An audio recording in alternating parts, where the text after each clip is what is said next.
He's just away, and then it's just whether he can finish back. Elise to Ekitike just dinks it. ফ্রান্সের কাছে হার tactical প্রশ্ন, আর এখন সামনে Croatia. ৭৩ দিন পর বিশ্বকাপ, কিন্তু এই ব্রাজিল কি সত্যিই প্রস্তুত?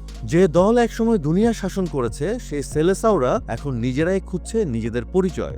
আর ঠিক এমন সময়ে সামনে দাঁড়িয়ে আছে এমন এক দল যারা বড় মঞ্চে কখনো ভয় পায় না। হ্যাঁ, আমরা বলছি ক্রোয়েশিয়ার কথা।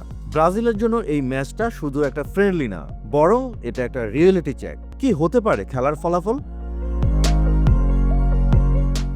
যুক্তরাষ্ট্রের অরল্যান্ডোতে মুখোমুখি হচ্ছে দুই ফুটবল জায়ান্ট ব্রাজিল বনাম ক্রোয়েশিয়া। শেষবার ২০২২ বিশ্বকাপ কোয়ার্টার ফাইনালে এই দুই দল মুখোমুখি হয়েছিল। সেই ম্যাচে কি হয়েছিল মনে আছে? ৯০ মিনিটে না, ১২০ মিনিটেও না, শেষ পর্যন্ত টাই ব্রেকারে ব্রাজিলকে বিদায় করে দেয় ক্রোয়েশিয়া। সেই দুঃস্বপ্ন এখনো ভুলতে পারেনি সেলেসাও ভক্তরা। আর এবার এটা শুধু একটা ম্যাচ না, এবার সেলেসাওদের সামনে প্রতিশোধের সুযোগ, অথবা আরেকটা ব্যর্থতার গল্প। কার্লো আনচেলত্তির অধীনে ব্রাজিল এখনো পুরোপুরি খুঁজে পায়নি নিজেদের ছন্দ। এই ম্যাচের আগে ব্রাজিল স্কোয়াডে দেখা যাচ্ছে বেশ কিছু পরিবর্তন। ট্রেনিং সেশনে আনচেলত্তি যে সম্ভাব্য একাদশ সাজিয়েছেন, সেখানে দেখা গেছে এডারসন গোলপোস্টে, ডিফেন্সে ইভানেস, মার্কুইনোস, লিও পেরেরা এবং ডগলাস সান্তোস।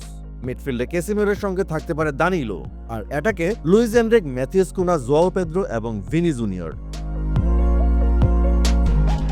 তবে এখানেও আছে অনিশ্চয়তা। ফুলব্যাক পজিশনে ইভানেস আর দানিলোর মধ্যেও থাকছে প্রতিযোগিতা, আর মিডফিল্ডে আন্দ্রে সান্তোসের সঙ্গে দানিলোর জায়গা নিয়েও দ্বিধায় আছেন কোচ।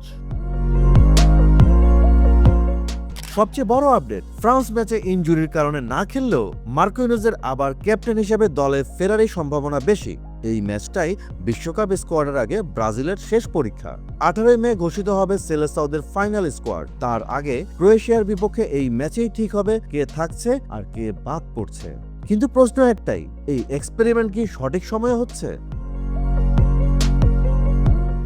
এবার আসি ক্রোয়েশিয়ার কথায়।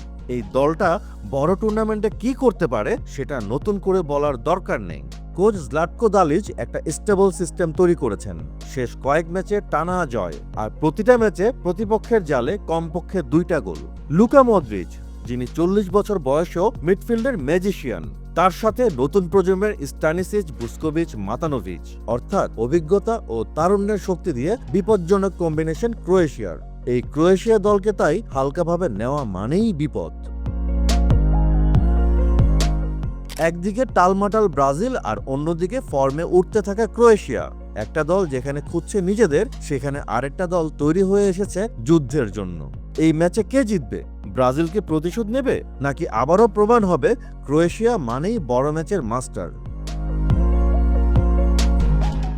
বিশ্বকাপ দরজায় কড়া নাড়ছে, আর এই ম্যাচটাই হয়তো বলে দিবে ব্রাজিল কি সত্যিই প্রস্তুত, নাকি এবারও দেখা যাবে বড় দলের বিপক্ষে আরেকটা ব্যর্থতা। আপনার কি মনে হয়, ব্রাজিল কি ঘুরে দাঁড়াতে পারবে, নাকি ক্রোয়েশিয়া আবারও চমক দেখাবে? কমেন্টে জানাতে পারেন আপনার মতামত।